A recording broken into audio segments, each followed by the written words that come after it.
हे तुम्ही बघू शकता वाड्याचा अवशेष, म्हणजे खाली चौतारा त्याचा पूर्ण अजून आपल्याला इथं दिसतोय आणि ह्याच्यावरती पूर्वीच्या काळी भला मोठा वाडा असणार आहे। पण इथे असणारे जे खांद्यावरून मारा करणारे तो मी आज पहिल्यांदाच बघतो।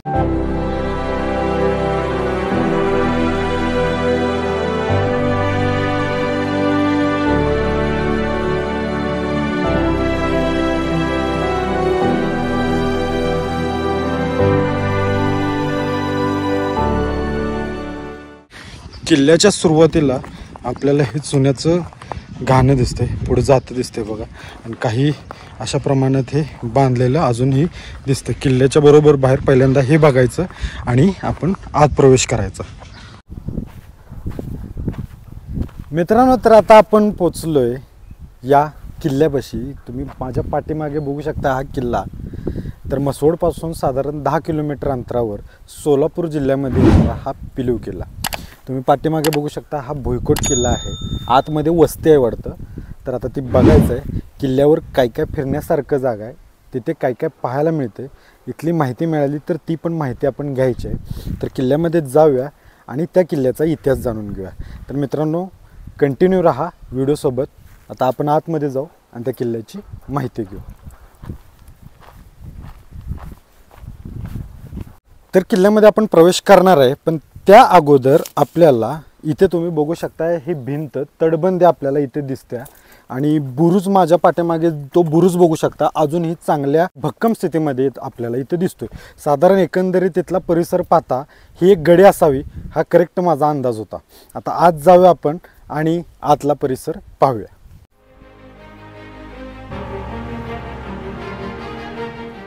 तर आपण किल्ल्यात प्रवेश करतोय तर सुरुवातीला आपल्याला हे दरवाजे पाहायला मिळतात। इकडे जर तुम्ही आलो तर आपल्याला इथे पूर्वीच्या काळी ज्या देवड्या असायच्या त्या देवड्या पाहायला मिळतात आणि इथले तुम्ही जर बांधकाम बघू शकताय तर चांगल्या स्थितीमध्ये आपल्याला हे दिसतंय। तर आपण किल्ल्यामध्ये एंट्री केली आहे आणि तुम्ही बघू शकताय हे तटबंदी त्याचबरोबर बुरुज आपल्याला इथे दिसतोय। साधारण 1800च्या काळात हा किल्ला बांधला असावा असंच इथल्या स्थानिकांचं मत आहे। किल्ल्याचे बांधकाम अजूनही चांगल्या स्थितीमध्ये पाहायला मिळाले। तर आपण आत एंट्री मारली ना तर आपल्याला एक ही वास्तू पाहायला मिळते। मी सध्या आता ही पडझड झालेली वास्तू आहे आणि ही चौकट पूर्वीच्या काळची आणि एकंदरीत ही पाहता पूर्ण हा आतमध्ये जाण्यासाठी एंट्री असावी। तर आपण आतमध्ये जाऊया आणि आतमध्ये कसं आहे ती वास्तू पाहूया।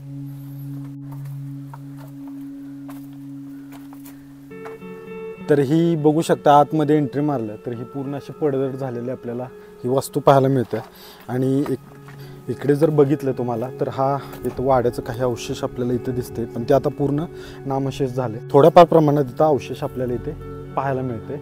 आता इकडे काय आपल्याला पाहायला मिळते ते बघूया। या भुईकोटमध्ये बऱ्याच पडझड झालेल्या वास्तू पाहायला मिळाल्या।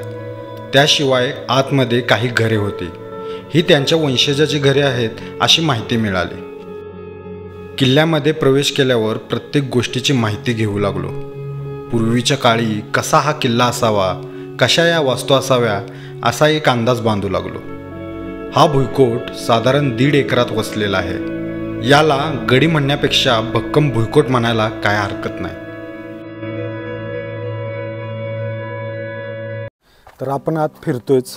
या साईडला तुम्ही बघू शकताय वरती आपल्याला बुरुजाला जायला वाट आहे, पण आपण तिथे नंतर जायचं। तर याच्या अगोदर इथं माझ्या डाव्या साईडला बघू शकता ही वाड्याचा अवशेष, म्हणजे खाली चौतारा त्याचा पूर्ण अजून आपल्याला इथं दिसतोय आणि ह्याच्यावरती पूर्वीच्या काळी भला मोठा वाडा असणार आहे। आजूबाजूला घरं दिसतात, कोणाचे आहेत माहीत नाहीत, पण बहुतेक जे यांचे घराचे वंशज वगैरे असतील त्यांचं हे इथले घर असावं। बघू ते जर भेटले त्यांच्याकडं काय माहिती भेटली तर आपण घ्यायचीच आहे। तर आता बघूया परिसर, हे तर आपण बघतोयच, आता त्याच्या पुढे अजून काय ते पाहूया। पूर्वीच्या काळी इथे भला मोठा वाडा असणार। आता इथे जहांगीरदारांचे वंशज इथे राहतात। ते बाहेर गेले होते, त्यामुळे त्यांच्याशी गाठभेट होऊ शकली नाही, म्हणून स्वतः किल्ला फिरायचे ठरवले। दक्षिण साईडचा बुरुज सध्या पडझडीला आला आहे। किल्ल्याच्या दुसऱ्या बाजूला जाता येत नसल्यामुळे आम्ही समोरच्या तटबंदीवर जाण्यासाठी निघालो. तर आपण या चौताऱ्यावर आलो. आपण दक्षिण बाजूचं आपण बुरुज बघितला, तर त्या साईडला वाट नाही पण तिथूनच आता आपण आलो सेंटर पॉईंटवर. जे तुम्ही पायऱ्यावर चढून आलो की आपल्याला बुरुजावर त्या तटबंदीवर जायला इथून मार्ग आहे.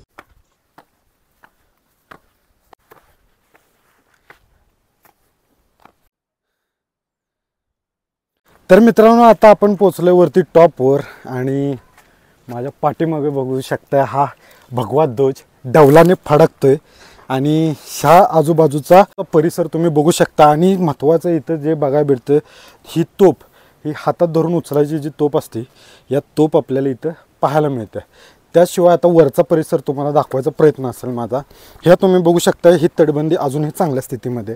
इथं पुढे जंग्या आपल्याला दिसतात, बऱ्याच जंग्या या इथं प्रत्येक तटबंदी आणि बुरुजामध्ये आपल्याला दिसतात. तर साधारण आपण आलो आहे दक्षिण साईडला आणि दक्षिणला अजून एक बुरुज आपल्याला इथं पाहायला मिळतोय. तर तो थोडासा तुटलेल्या अवस्थेत आहे. इथून जो मार्ग खाली वरती त्या बुरुजावर जातोय, त्या बुरुजावरनं आपण वर जाऊया. इथून आपण या बुरुजामध्ये प्रवेश करतोय.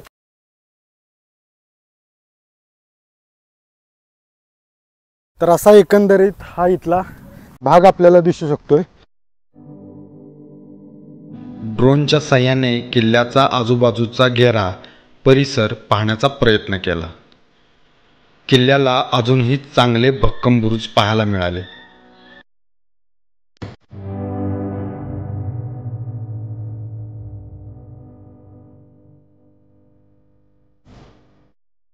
मित्रांनो, किल्ल्याचा परिसर आपण बघतोय. तर आपण आलो तटबंदीवर. तुम्हाला बुरुज आणि बाकीची ही तटबंदी सगळी दाखवतोच. किल्ल्यावर वैशिष्ट्यपूर्ण म्हणजे याचा असणारा बुरुज किंवा इथला असणारी तटबंदी.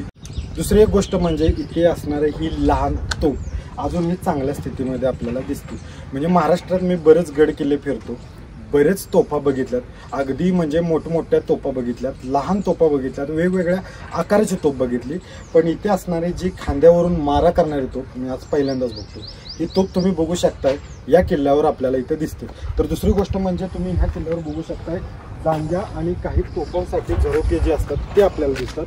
दुसरी गोष्ट, आपण या तटबंदीवर आपण येऊ शकतो. इथून पायऱ्या आहेत, पण त्या साईडच्या ज्या उत्तर दिशेला जी असणारी तटबंदी आहे किंवा पश्चिम दिशेला जी तटबंदी आहे त्या दिशेला आपण जाऊ शकत नाही. तर तिथून वरून आपल्याला पाहता येतं.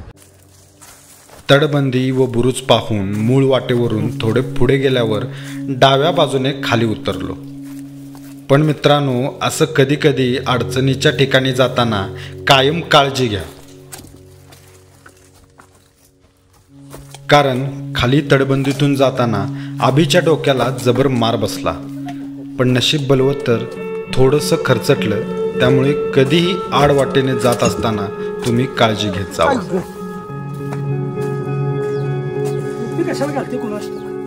अंदाज कळत नाही बाबा ते. मित्रांनो, आपण या भुयारातून खाली आलो. एक मार्ग आहे तटबंदीच्या इथून. तर या भुयाराच्या मार्गापासून आपण आलो ना, तर आपण इथं पोचतो या तटबंदीपाशी. ही जी दिसते, तुम्हाला वरून शूट दाखवतो, ही दिसते ती दुहेरी तटबंदी आहे इथे. आता ही पडझड झाली आहे, पण एक वैशिष्ट्य इथलं आहे की पुढे एक मंदिर आहे आणि त्या मंदिरापासून जर तुम्ही नीट पाहिलं तर डायरेक्ट देवाचं दर्शन तिथे होतं. या इथून डायरेक्ट पुढे दर्शन होतं आणि ही पुढे आपल्याला एक विहीर दिसते. तटबंदीच्या मध्यभागी अष्टकोनी बारो पाहायला मिळाले. खाली उतरण्यासाठी पायऱ्या आहेत आणि सुंदर कमान पाहायला मिळाले. इथे आपल्याला काही देवड्या पाहायला मिळतात. या दोन्ही साईडला देवड्या पाहायला मिळतात. इथं पुढे बघितलं तर या अशा विहिरीचा हा आकार आपल्याला पाहायला मिळतो. मित्रांनो, जर तुम्ही टॉपचा व्ह्यू पाहिला ना, तर आपल्याला ही अष्टकोनी अशी विहीर पाहायला मिळते. हे तुम्ही बघू शकताय. हे असं बांधकाम याचं आणि हे खूप सुंदर बांधकाम असं इथं आपल्याला दिसतं. आणि ही समोर असा हा पुढचा व्ह्यू.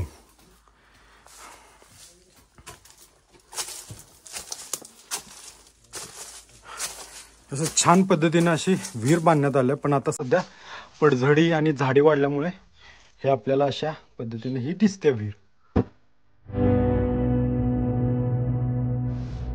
हा किल्ला पिलू शहराच्या मध्यभागी अगदी दिमाखात उभा आहे। अकलूजपासून 32 किलोमीटर तर इंदापूरपासून 60 किलोमीटर अंतरावर आहे।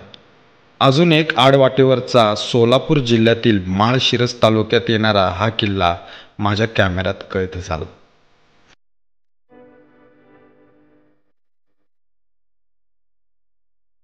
तर मित्रांनो, किल्ला बघून आपला झालाय। एक सुंदर किल्ला आपल्याला इथं पाहायला मिळतोय। सोलापूर जिल्ह्यात येणारा हा किल्ला भुईकोटच्या श्रेणीमध्ये येतो। तर किल्ल्यावर आपल्याला साधारण एक 10 बुरुज, लहान सहान 10 बुरुज, तशाच तटबंदी आणि काही तोफा आणि वाड्याचे अवशेष पाहायला मिळतो। तर या किल्ल्याचा उपयोग सातारा कोल्हापूर भागातील किल्ल्यां आणि शहरांवर विजापूरच्या आदिलशाहचा होणाऱ्या आक्रमण थोपवण्यासाठी या किल्ल्याची बांधणी केली असावी। तर एकंदरीत किल्ला बघून झाला आपला। किल्ला छोटासा आहे, एक 10 ते 15 मिनिटात हा किल्ला बघून होतोय। राहण्याची खाण्याची सोय इथे हॉटेल आहेत आणि येण्या जाण्याचा मार्ग म्हणजे म्हसवड माळशिरस जो रस्ता आहे हायवे, त्या हायवे लगतच एका टेकडीवर हा किल्ला बसला आहे। तर मित्रांनो, हा किल्ला पूर्ण बघून झाला आहे। मला जेवढी माहिती मिळाली ही मी तुम्हाला सांगितली। माहिती कशी वाटली, किल्ला कसा वाटला, मला कमेंट बॉक्समध्ये नक्की सांगा। आणि मी असे ट्रॅव्हल व्हिडिओ बनवत असतो। तर व्हिडिओ आवडत असेल तर व्हिडिओला लाईक करा आणि महत्त्वाचं, नवीन असाल तर माझ्या चॅनलला सबस्क्राईब करा। मित्रांनो, भेटू अशाच एका आगळ्या वेगळ्या भेटकंतीसह। तोपर्यंत जय शिवराय, जय महाराष्ट्र।